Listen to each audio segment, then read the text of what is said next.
Comment ne pas être en totale pamoison devant un spectacle aussi époustouflant? Santorin est une île volcan dont le cratère a été englouti par la mer vers 1650 avant Jésus-Christ. Et puis des petites maisons toutes blanches se sont accrochées au rebord de la falaise qui plonge jusqu'à la mer. La beauté et l'ampleur du panorama sur le gigantesque cratère a quelque chose d'hypnotisant. On peut rester des heures à contempler ce spectacle à nul autre pareil sur Terre. Idem pour le coucher du soleil à Ia, sur la pointe nord de l'île, qui attire une galerie de curieux entrelacés autour de la forteresse. Tourné vers le large, il contemple la lumière déclinante dans un moment de recueillement.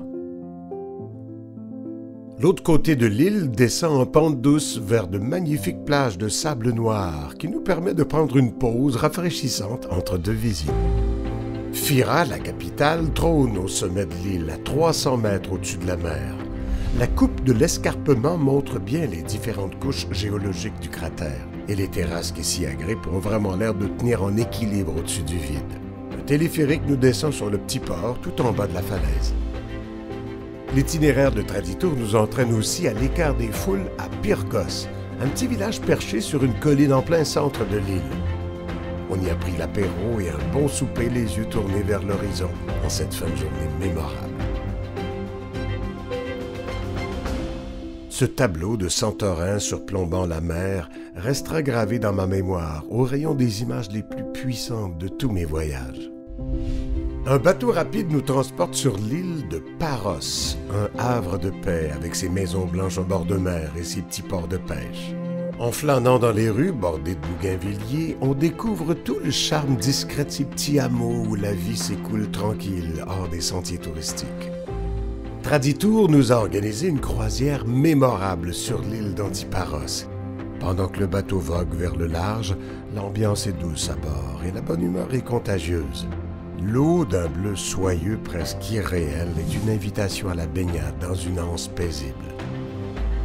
Plus loin, on accoste sur une île déserte où le capitaine nous prépare un véritable festin arrosé de ouzo, la boisson nationale, ce qui en a incité certains à pratiquer les danses grecques, les pieds dans le sable.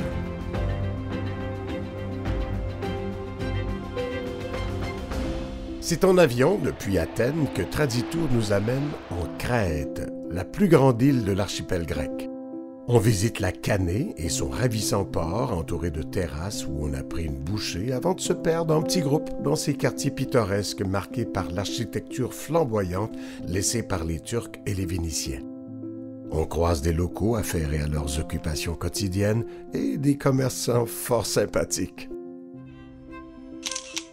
Le monastère sacré d'Arcadie, qui trône au milieu des champs de vignes, symbolise la résistance des Crétois face aux Ottomans turcs.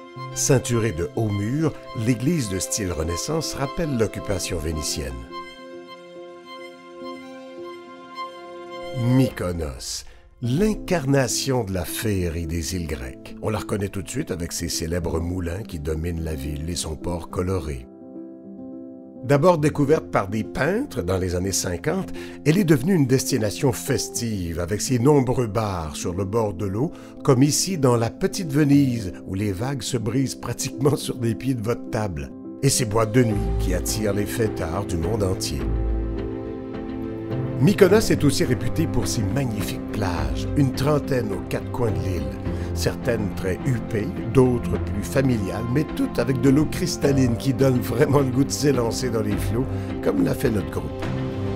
À Chora, la capitale, on prend plaisir à se perdre dans le dédale de ces minuscules ruelles, un labyrinthe conçu d'ailleurs à l'époque pour piéger les pirates. Beaucoup de boutiques bien sûr, mais des cordes à linge aussi pour rappeler qu'il n'y a pas que des visiteurs. On passe devant l'église Paraportiani avec ses façades étonnantes, comme si elles s'étaient imbriquées l'une dans l'autre.